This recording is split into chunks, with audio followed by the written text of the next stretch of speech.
સંસ્કૃતિ અને પ્રવાસન મંત્રી ગજેન્દ્રસિંહ શેખાવતે નવી દિલ્હીમાં આયોજિત CII બિઝનેસ સમિટમાં કર્યું સંબોધન।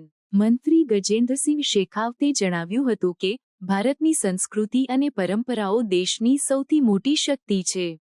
તેમણે ભારપૂર્વક જણાવ્યું હતું કે ભારતની 5000 વર્ષથી વધુની સાંસ્કૃતિક વારસો અને 43 વર્લ્ડ હેરિટેજ સાઇટ્સ દેશને વૈશ્વિક સ્તરે વિશિષ્ટ ઓળખ આપે છે। તેમણે ઉમેર્યું હતું કે વિરાસત પણ વિકાસ પણ ના વડાપ્રધાન નરેન્દ્ર મોદીના વિઝન હેઠળ ભારતની સાંસ્કૃતિક ઓળખ અને આધુનિક વિકાસ વચ્ચે સંતુલન સ્થાપિત થયું છે। શેખાવતે જણાવ્યું હતું કે ભારતની સાંસ્કૃતિક શક્તિ માત્ર પરંપરાગત મૂલ્યોમાં જ નહીં પરંતુ આર્થિક વિકાસમાં પણ મહત્વપૂર્ણ યોગદાન આપે છે।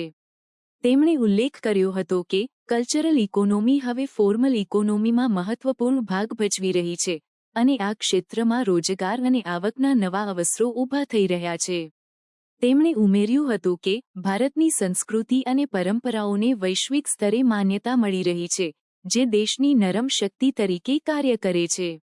પ્રવાસન ક્ષેત્રમાં શેખાવતે જણાવ્યું હતું કે ભારત વિશ્વનું સૌથી મોટું પ્રવાસન માર્કેટ અને ડેસ્ટિનેશન બનવા તરફ આગળ વધી રહ્યું છે। તેમણે જણાવ્યું હતું કે 2014ની તુલનામાં 2023માં વિદેશી ચલણ આવકમાં 42.53%નો વધારો થયો છે અને ભારતનો global travel and tourism development ઇન્ડેક્સમાં રેન્ક 65થી વધીને 39 થઈ ગયો છે। તેમણે ઉમેર્યું હતું કે સરકારની વિવિધ પહેલો જેમ કે ચાલો ઇન્ડિયા અભિયાન અને ઇન્ફ્રાસ્ટ્રક્ચર વિકાસ ભારતને વૈશ્વિક પ્રવાસન હબ બનાવવામાં મદદરૂપ થઈ રહી છે। શેખાવતે જણાવ્યું હતું કે ભારતની સાંસ્કૃતિક અને આધ્યાત્મિક વારસાને ઉજાગર કરવા માટે વિવિધ પહેલો હાથ ધરવામાં આવી રહી છે। તેમણે ઉલ્લેખ કર્યો હતો કે નવી દિલ્હીમાં વિશ્વનું સૌથી મોટું યુગીન ભારત મ્યુઝિયમ વિકસાવવામાં આવી રહ્યું છે જે ભારતની 5000 વર્ષથી વધુની વારસાને પ્રદર્શિત કરશે। તેમણે ઉમેર્યું હતું કે આ પ્રકારની પહેલો ભારતની સંસ્કૃતિને વૈશ્વિક સ્તરે પ્રોત્સાહિત કરવા અને દેશના નાગરિકોમાં ગૌરવની ભાવના જગાવવા માટે મહત્વપૂર્ણ છે। भारत से निकली हुई चीज़ों के प्रति पूरी दुनिया में एक आकर्षण बन गया।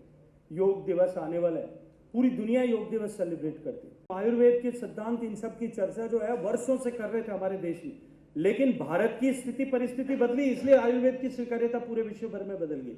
आज भारत के जो ऑर्गेनिक कल्टीवेशन थी इसकी बात पूरी दुनिया करने लगी। हमारे यहाँ से निकले हुए हर ज्ञान विज्ञान को अब पूरे विश्व के पटल पर पहचान मिलने लगी है। ये इसलिए ये हमारे लिए इस सॉफ्ट डिप्लोमेसी का द्वार खोलती है। मैं ये मानता हूँ कि जैसे जैसे भारत की परिस्थितियाँ बदल रही है उसके साथ साथ में भारत की सॉफ्ट डिप्लोमेसी की ताकत भी बढ़ती जा रही है।